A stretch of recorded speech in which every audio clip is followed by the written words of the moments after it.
यीशु मसीह के विषय में जब हम देखते हैं, यीशु मसीह का जीवन हमने देखा है, और जैसे बाइबल कहती है यीशु मसीह बुद्धि ज्ञान दिल दौर में बढ़ते ही गए हैं। आमीन। परमेश्वर के अनुग्रह और मनुष्य के अनुग्रह में भी यीशु मसीह बढ़ते ही गए हैं। आमीन, हालेलुया। और याकूब उसका 4:7 में याकूब कहते हैं, यीशु मसीह के जो भाई था वो कहता है कि परमेश्वर के पास आओ तो वो तुम्हारे पास आएगा, है ना। क्या कहता है, पढ़ेंगे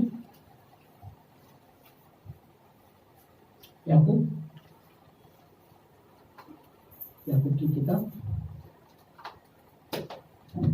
8 में, शायद 8 में पढ़ो, 4:8 में।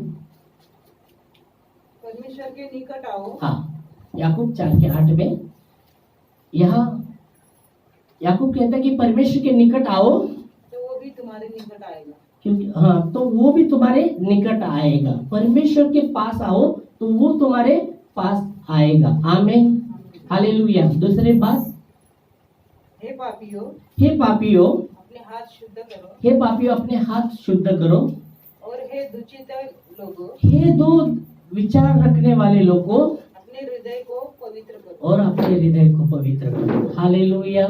याकूब कहता है कि प्रभु के पास आओ तो वो तुम्हारे पास आएगा। आमीन, हालेलुया, प्रेज लॉर्ड। तो प्रभु के पास जब हम आते हैं, बाइबल फर्स्ट कहते हैं प्रभु के पास आओ तो वो तुम्हारे पास आएगा। हे पापियों अपने हाथ शुद्ध करो। हे दो विचारधारे लोगों, दो चित्ते लोगों, अपने मन को शुद्ध करो। आमीन, hallelujah, praise Lord, praise Lord. तो पहले पार्ट में हम जब देखते हैं वचन में, याकूब क्या कहता है कि प्रभु के पास आओ तो वो भी तुम्हारे पास आएगा। तो हम देखते हैं आराधना में एक पापी व्यक्ति आराधना में प्रभु के पास नहीं जा सकता। एक पापी व्यक्ति आराधना में प्रभु के पास नहीं जा सकता। इसलिए याकूब कहता है तुरंत कि हे पापियों अपने हाथ शुद्ध करो। ये दो चित्ते विचार रखने वाले, हे मन में दो धारा विचार रखने वाले, अपने मन को शुद्ध करो। हालेलुया। इसलिए यह अब देखते आराधना में एक पापी व्यक्ति परमेश्वर जो पवित्र है उसके पास पहुंच नहीं सकता। इसलिए यह वचन लिखने वाला कहता है याकूब कि अपने हाथ को, हे पापियों अपने आप को शुद्ध करो। हालेलुया। और हम देखते हैं शुद्धता यीशु मसीह के लहू के द्वारा ही है। आमीन। परमेश्वर आपके ऊपरी भाग को नहीं देखता, आपके हृदय पर उसकी दृष्टि है। आमीन। आप कैसे दिखते, गोरे हैं काले हैं, उससे फर्क नहीं पड़ता। ऊंचे हैं नाटे हैं, छोटे हैं बड़े हैं, उससे उसको फर्क नहीं पड़ता। अमीर है गरीब है, उससे फर्क नहीं पड़ता। वो नहीं देखता। क्या देखता है? हमारे हृदय को देखता है। हालेलुया। इसलिए याकूब पूरा आगे जाके क्या कहता है, ये दो मन धारे लोग, दो चित्ते, दो धारी, दो विचार रखने वाले, कभी ऐसा विचार कभी वैसा विचार, उनको कहते हैं अपने मन को शुद्ध करो। हो सकता है कोई मन में वो क्या आप देखते दो धारी विचार, दो चित्ते लोग, दो मन में दो विचार धारा रखने वाले, है ना। कभी हो सकता है विश्वास, कभी शंका, कभी विश्वास से चल रहे, कभी शंका कर रहे, संदेह कर रहे। इसलिए एक यहोशू कहता है तुम जान लो तुम क्या करेंगे, पर मैं और मेरा घराना परमेश्वर की सेवा ही करेंगे। वो कहता है क्यों, कब तक दो विचारधाराओं में लटके रहोगे। अगर बाल परमेश्वर है तो उसके पीछे हो लो, अगर यहोवा परमेश्वर है तो उसके पीछे हो लो। मैं और मेरा परिवार तो परमेश्वर की सेवा करेंगे। आमीन। मन में पूरी रीति से दुविधा नहीं होनी चाहिए, स्थिर मन होना है, एक विचार रखना है। हालेलुया। एकता में सामर्थ है। Praise Lord. एकता में प्रभु की वास, मैं गए बार ही बता रहा था, एकता के विषय में जब पहले कलीसिया में कैसे वो एक मन के लोग थे, प्रार्थना में, रोटी तोड़ने में घर इकट्ठा होते थे, मंदिरों में घर घर जाकर वो रोटी तोड़ते थे और मन की सिधाई से परमेश्वर की ये करते थे, उपासना करते थे। आमेन, हालेलुया। तो परमेश्वर आपके मन को देखता है। आमेन। और यहाँ इसलिए एक पापी व्यक्ति आराधना में परमेश्वर के पास नहीं जा सकता क्योंकि परमेश्वर पवित्र है। और इसलिए याकूब कहता है परमेश्वर के पास आओ तो वो तुम्हारे पास आएगा, पर वो तुरंत कहता है हे पापियों, अपने आप को शुद्ध करो, अपने आप को शुद्ध करो, अपने आप को शुद्ध हमें करना है। Hallelujah, praise the Lord. Bible कहती अच्छा भलाई करना जानकर भी हम नहीं करते, वो हमारे लिए पाप है। अभी बोलेंगे पाप क्या है? पाप है, हमको पाप को तो मालूम नहीं क्या पाप है, पर वचन कहता है अगर भलाई करना मैं जानता हूं और नहीं करता वो मेरे लिए पाप है। याकूब 4:17 में याकूब कहता है भलाई करना जानकर भी जो व्यक्ति नहीं करता उसके लिए वो पाप है। पढ़ सकते हैं। इसलिए जो कोई भलाई करना जानता है, जो कोई भलाई करना जानता है और नहीं करता उसके लिए यह पाप है, उसके लिए वो पाप है। Hallelujah, praise the Lord. परमेश्वर, बाइबल पर कहती परमेश्वर भला और सीधा है, उसमें कोई भी टेढ़ा मेढ़ा नहीं है, वो सीधा है। Hallelujah, praise the Lord. परमेश्वर भला और सीधा है। आमीन, बोल सकते हैं आमीन, आमीन। और इसलिए जो नम्र व्यक्ति है उसको अपना मार्ग वो दिखाता है। इसलिए बहुत ही जरूरी दूसरी बात, परमेश्वर के सामने हमें नम्र भी होना है। बाइबल कहती है सबसे अधिक नम्र व्यक्ति कहा गया है बाइबल में मूसा। सर्वात अधिक नम्र व्यक्ति मुझे मूसा होता। Hallelujah, praise the Lord, hallelujah. और परमेश्वर उसके साथ आमने सामने उससे बात करता था। 40 दिन है ना, 40 दिन और 40 रात वहां परमेश्वर की उपस्थिति में मूसा था। परमेश्वर ने जो भी उसको लिखने को बोला उसने लिखा। आमीन। इसलिए सब मनुष्य में जो सबसे अधिक नम्र व्यक्ति वाला कौन था? मूसा था। Hallelujah, praise the Lord. तो आप देख सकते हैं बहुत ही जरूरी है, परमेश्वर भी भला और सीधा है। हालेलुया। और इसलिए बाइबल कहती है, हम देखेंगे अगर आप आते हैं भजन संहिता, स्तोत्र संहिता 25,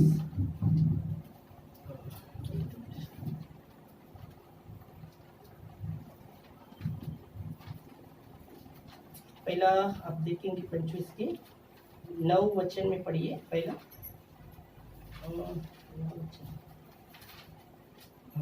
9 पढ़ना, फिर आप देखते हैं। यहोवा भला और सीधा है। यहोवा कैसा है? 9 पढ़ रहे हैं, 9 पढ़ो पहला, 9 वाला, फिर 9 में आएंगे, 8 में आएंगे। फिर वो नम्र लोगों को न्याय की शिक्षा देगा। नम्र लोगों को, जो उसके सामने नम्र होता है उनको वो न्याय की शिक्षा देगा। न्याय, अन्याय नहीं, अन्याय नहीं, पक्षपात नहीं, है ना। फिर कितना भी करीब का रहने दो, गलत है। न्याय का मतलब जो सत्य है उसके साथ में खड़ा होना, न्याय का मतलब। फिर मेरा घर का भी अगर झूठ है तो उसके साथ खड़ा नहीं होना, जो न्याय का मतलब। परमेश्वर क्या है? फिर से पढ़िए। वो नम्र लोगों को न्याय की शिक्षा देगा। आमीन। पढ़ा। हाँ, वो नम्र लोगों को अपना मार्ग दिखलाएगा। हाँ, पहला बात कहती है नम्र लोगों को न्याय की शिक्षा देगा, और हाँ, वो नम्र लोगों को अपना मार्ग दिखलाएगा। फिर 8 में आते हैं तो परमेश्वर का चरित्र हमको मिलता है, वो कैसा है? यहोवा भला और सीधा है। आमीन। इसलिए बोला यहोवा भला, परमेश्वर भला और सीधा है, उसमें कुछ भी टेढ़ा नहीं है, टेढ़ा बेढ़ा नहीं है ना। परमेश्वर भला, अच्छा, सबसे अच्छा परमेश्वर है। आमीन। सबसे अच्छा, सबसे भला परमेश्वर है। और इसलिए क्या बोला है? भला और सीधा और भला परमेश्वर है। इसलिए वो पापियों को अपना मार्ग दिखलाए। यहाँ कहा गया पापी को अपना मार्ग दिखलाएगा। और कहा हम देखते 9 वचन में क्या देखा, जो नम्र व्यक्ति है, जो पापी भी है, पर प्रभु के उपस्थिति में अपने पाप को, गुनाह को कबूल करता है, पश्चाताप करता है उन बातों के लिए। हालेलुया, उनके विषय में कहा गया है। इसलिए बोला एक पापी व्यक्ति को आराधना में प्रभु के पास वो नहीं पहुंच सकता, क्योंकि परमेश्वर पवित्र है। Hallelujah, hallelujah. और याकूब यही कहता कि है परमेश्वर के पास आओ तो वो तुम्हारे पास आएगा। हे पापियों, अपने आप को शुद्ध करो। हे दो चित्ते विचारधारा, दो बातों को मन में रखने वाले, एक बात नहीं, दो बातें, एक ऐसा भी, कभी ऐसा भी, कभी ऐसा भी, या दो साथ में, कभी ऐसा कभी ऐसा नहीं। हमारा मन स्थिर होना है। हालेलुया। परमेश्वर चाहता है हम एक ही बात करें, एक ही हमारा शब्द फर्स्ट होना चाहिए, हमारे शब्द फर्स्ट होना चाहिए, उसमें फर्स्ट आना चाहिए। आमेन, जो है वो है। Hallelujah, praise Lord. तो यह वचन फर्स्ट कहता है। फिर हम देखते हैं कि परमेश्वर भला और सीधा है, इसलिए वो पापियों को अपना मार्ग बताएगा। इसलिए बाइबल कहती है जब हम आराधना में, इसलिए पाप क्या है, पाप हम बोलेंगे बड़े बड़े पाप, पर यहाँ अब याकूब क्या कहते हैं, भलाई करना मैं जानता हूँ पर नहीं करता वो पाप है, बोल रहे। भलाई करना जानकर भी मैं नहीं करता वो मेरे लिए पाप है, ऐसा वचन कहता है। हालेलुया। और दावीद कहता है कि प्रभु मनुष्य को अपना भूल चूक कौन समझ सकता है, मेरे गुप्त पापों से भी मुझे शुद्ध कर। दावीद कहता है कौन भूल चूक समझ सकता है, वही जो अपने आप को, जो अपनी गलती को मानता है, वही क्या समझ सकता है अपनी भूल चूक को। और वो कहता है गुप्त पापों से भी मुझे शुद्ध कर, गुप्त पापों से। उसको मालूम नहीं क्या गुप्त पाप है, फिर भी उससे भी मुझे शुद्ध कर। गुप्त का पाप मालूम नहीं, कितना तो बार मालूम रहेगा, भलाई करना पर किया नहीं रहेगा, तो वो पापी ही है, वो पापी है। और इसलिए बाइबल कहती है परमेश्वर भला और सीधा है, इसलिए पापियों को अपना मार्ग बताएगा। नम्र व्यक्ति पर वो क्या करता है, कृपा करता है। और इसलिए बाइबल कहती है ये एक यूहन्ना 1:5 से 9 वचन, 1:5 से 9, 5 पहला पढ़िए, 1:5 से 9। जो समाचार हमने उससे सुना, जो समाचार, यूहन्ना कहता है जो समाचार प्रभु से हमने सुना है और तुम्हें सुनाते हैं और तुमको बताते हैं, वो ये है कि परमेश्वर ज्योति है और उसमें कुछ भी अंधकार नहीं, कुछ भी। इसलिए परमेश्वर भला और सीधा है, उसमें कुछ भी टेढ़ाई नहीं है। और ये यूहन्ना कहता है जो सुसमाचार हमने सुना है वही आपको बताते, परमेश्वर ज्योति है और उसमें कुछ भी अंधकार नहीं है। फिर आगे चलते हैं।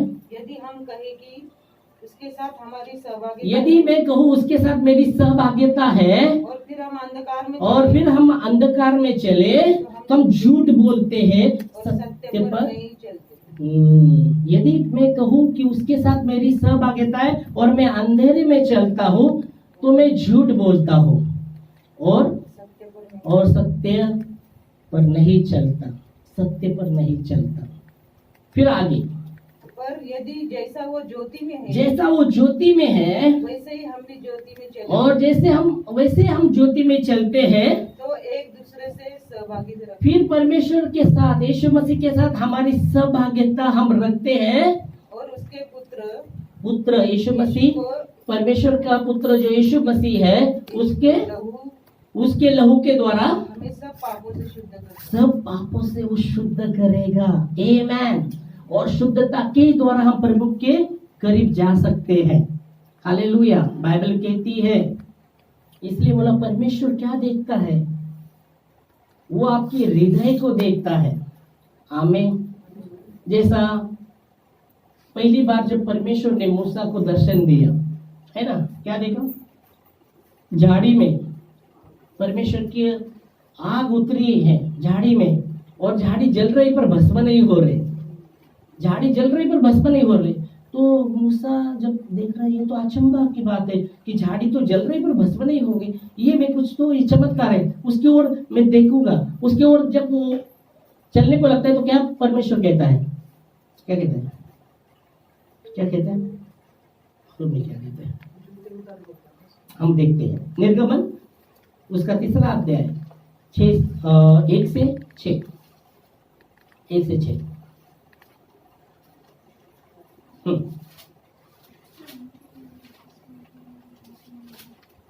निर्गमन 3रा अध्याय 1 से 6, जल्दी जल्दी करना। 3रा अध्याय किनको भी मराठी हिंदी जो भी भाषा है उससे पढ़ सकते हैं। 3रा अध्याय 1 से 6। मूसा अपने ससुर की इत्रो नामक हाँ मिद्यान के याजक की हाँ। भेड़ बकरियों को चराता था, मूसा भेड़ बकरी को चरा रहा था, और वह उन्हें जंगल की पश्चिमी और हाँ। होरेब नामक परमेश्वर के पर्वत के पास ले गया। हाँ, हरक नामक परमेश्वर के पर्वत के पास ले गया। और परमेश्वर के दूत ने एक कटीली झाड़ी के बीच आग की लौ में उसको दर्शन दिया। हाँ, कटीली झाड़ के आग में वो आग उतरी और उसमें दर्शन दिया, और क्या देखता है वो आगे, और उसने दृष्टि उठाकर देखा कि झाड़ी जल रही है, झाड़ी जल रही है पर भस्म नहीं होती। वो भस्म नहीं हो रही। तब मूसा ने कहा, हाँ, तब मूसा ने कहा मैं उधर जाकर इसे बड़े आश्चर्य को देखूंगा, ये बड़े आश्चर्य कर्म है, ये चमत्कार है, उसको जाकर देखूंगा कि वो झाड़ी क्यों नहीं जल रही। हाँ, जब यहोवा ने देखा कि मूसा देखने को मुड़ा, हाँ, यहोवा ने देखा कि परमेश्वर ने देखा कि मूसा उसको देखने को मुड़ रहा है, चला आता है। तब परमेश्वर ने झाड़ी के बीच से उसको पुकारा, हे मूसा। मूसा ने कहा, क्या आज्ञा? हाँ, मूसा ने कहा क्या आज्ञा। Praise Lord, hallelujah. और किसी ने तो पुकारा था, परमेश्वर ने पुकारा था शमूएल को, और बार बार वो एली के पास जाता था क्योंकि उसको परमेश्वर उस समय बहुत कम दर्शन मिलता था, है ना। फिर बाद में एली ने जब बताया, फिर बोलता है हाँ बोल यहोवा तेरा दास सुनता है, बोल तेरा दास सुनता है। हालेलुया। यहाँ जब यहोवा परमेश्वर ने उसको मूसा को पुकारा, हे मूसा, तो तुरंत उसने बोला क्या आज्ञा है, आमेन, हालेलुया। फिर आगे उसने कहा इधर पास मत आ, और अपने पाँव के जूतियों को उतार दे। हाँ, वो तेरे पाँव में जूती है उसको उतार दे, क्योंकि जिस स्थान पर तू खड़ा है वो पवित्र है, पवित्र भूमि है। आमेन, हालेलुया। बहुत पहले की बात है, एक हाउस चर्च में हम जब हाउस ग्रुप में हम गए थे, और वहाँ एक बहन आई थी, लेडी बहन, पहली बार आए थे वो, और उसके मन में सवाल था बहुत बार, क्योंकि वो ऐसे कलीसिया से आते हैं जहाँ चप्पल पहन के अंदर आप नहीं जा सकते, तो चप्पल पहन के नहीं जा सकते। पर जब वो अपने चर्च में, जब पिंपरी चर्च में वो आ रहे थे, जब हम तो वहाँ आते तब, तो वो देखते थे अरे ये तो जो स्तुति आराधना कर रहे, बूट पर बेट डाल के स्तुति आराधना कर रहे हैं ऐसे, तो उसके मन में दुविधा था कि क्या है वैसा, हम ऐसे कलीसिया से आते जिसमें तो चप्पल बाहर रखना पड़ता है, और यहाँ तो कलीसिया में पूरा बूट बीट पहन के वो स्तुति कर रहे, परमेश्वर के विधि के पास जाकर स्तुति कर रहे, ये कैसा। उसको वो बातें बहुत खटक रही थी। और उस समय वो हाउस ग्रुप में जब आई, और मैं जब ये वचन से बता रहा था, मुझे नहीं मालूम था, नहीं पहली बार ही आए थे, उसके मन में क्या है मालूम नहीं था, पर जब मैं बता रहा था और मैंने ये वचन जब बता रहा था वहाँ, वो जब चालू था वचन, वो औरत आगे बैठे, और जब मैं बोला ये वचन जब जैसा ये कर रहा है, यहाँ परमेश्वर कहता कि हे मूसा तेरे पाँव में जो है वो चप्पल को उतार, क्योंकि जिस स्थान पर तू खड़ा है वो पवित्र है।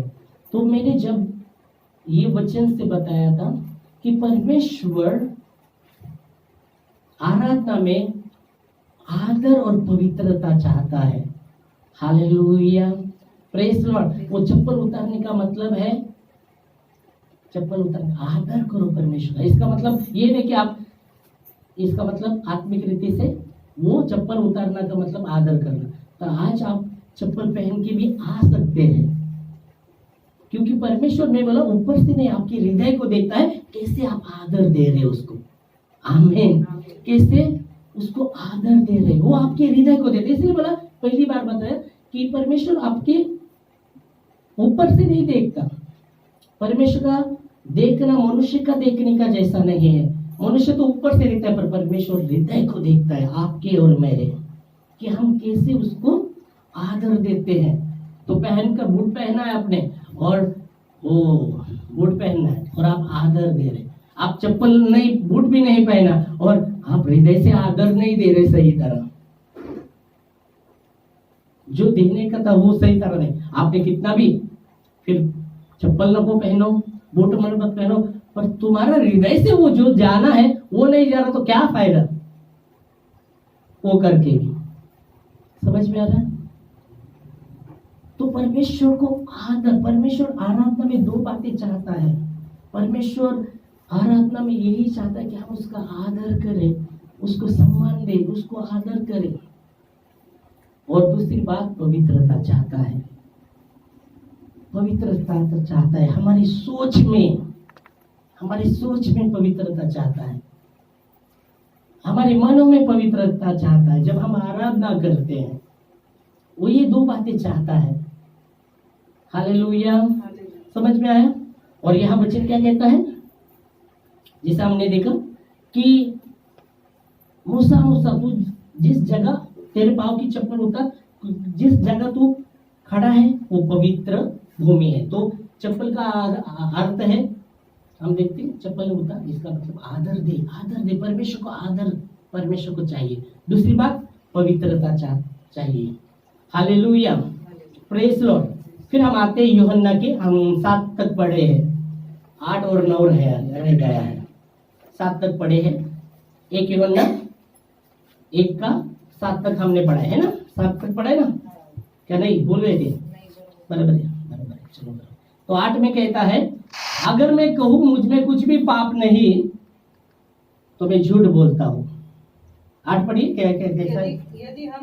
यदि हम कहें कि हम में कुछ भी पाप नहीं, हम कहे कि हम में कुछ भी पाप नहीं है, तो अपने आप को धोखा देते हैं। अपने आप को धोखा देते हैं, है ना? तो कुछ भी पाप नहीं। बहुत बार हमको मालूम बहुत बार हो सकता है हम भलाई कर सकते थे पर नहीं किया, वो हमारे लिए पाप था। भलाई करना हम जानते थे पर नहीं किया, वो हमारे लिए पाप था। और यूहन्ना कहता है, यदि मैं कहूँ हम में कुछ भी हाँ, वो कहता है, यदि हम कहे कि हम में कुछ भी पाप नहीं तो हम अपने आप को धोखा देते हैं और हम में सत्य नहीं है। फिर 8-9 वचन, यदि हम अपने आप को मान ले, अपने पापों को मान ले, अपने पापों को मान ले, यदि हम अपने पापों को मान ले तो वो हमारे पापों को क्षमा करने, जैसा हमने देखा कि परमेश्वर भला और सीधा है, इसलिए पापियों को अपना मार्ग बताएगा। यदि हम अपने पापों को मान ले तो वो हमारे पापों को क्षमा करने और हमें सब अधर्म से शुद्ध करने में विश्वास योग्य है। आमीन। विश्वास योग्य और धर्मी है। धार्मिकता परमेश्वर के द्वारा हमें मिलता है। Hallelujah, praise Lord, hallelujah. सिर्फ हमें प्रभु की चरणों के पास नम्र होना है, नम्र होना है। उसने कहा, उसके वचन में हमने देखा कि नम्र व्यक्ति को वो न्याय की शिक्षा देगा। हाँ, वो अपना मार्ग बताएगा। आमीन। क्योंकि वो भला और सीधा है, इसलिए वो नम्र लोगों को, पापी को अपना मार्ग बताएगा। हालेलुया। और यह वचन कहता है 9 वचन में, यदि हम अपने पापों को मान लेते हैं तो वो हमारे पापों को क्षमा करने और सब अधर्मों से शुद्ध करने में विश्वास योग्य और धर्मी है। आमीन। हालेलुया। कोई धर्मी नहीं है, एक भी धर्मी नहीं है, सिर्फ परमेश्वर धर्मी है। आमीन। और वो धार्मिकता हमको देता है उसके अनुग्रह के द्वारा। हालेलुया, क्योंकि इसलिए उसने लहू बहाया है और उसके द्वारा धार्मिकता हमें पहुंचाई है। अगर व्यवस्था के अनुसार हम अगर परमेश्वर के सामने टिक भी नहीं सकते, व्यवस्था के अनुसार कोई परमेश्वर के सामने खड़ा भी नहीं हो सकता व्यवस्था के अनुसार, पर अनुग्रह है परमेश्वर का, अनुग्रह धार्मिकता पहुंचाता है हमें। आमेन। इसलिए बाइबल कहती है परमेश्वर अपने प्रेम की भलाई इस प्रकार प्रकट करता है, जब हम पापी थे तभी यीशु मसीह आपके लिए और मेरे लिए मरा। आमीन, हालेलुया। और इसलिए याकूब कहता है कि परमेश्वर के पास आओ तो वो तुम्हारे पास आएगा, परमेश्वर के पास आओ तो वो तुम्हारे पास आएगा। हे पापियों, अपने आप को शुद्ध करो। हे दो विचार रखने वाले लोगों, अपने मन को शुद्ध करो। हालेलुया। और परमेश्वर आराधना में यही चाहता है, प्रभु का आदर करें और पवित्रता, वो दो बातें परमेश्वर आराधना में चाहता है। आमेन, हालेलुया। तो प्रभु को धन्यवाद देंगे इस वचन के लिए और हम खड़े होंगे प्रार्थना में और प्रभु को महिमा देंगे। और भी ले सकते हैं समय का 8 बजे हम खत्म करते हैं, तो 8 बजे रुकेंगे।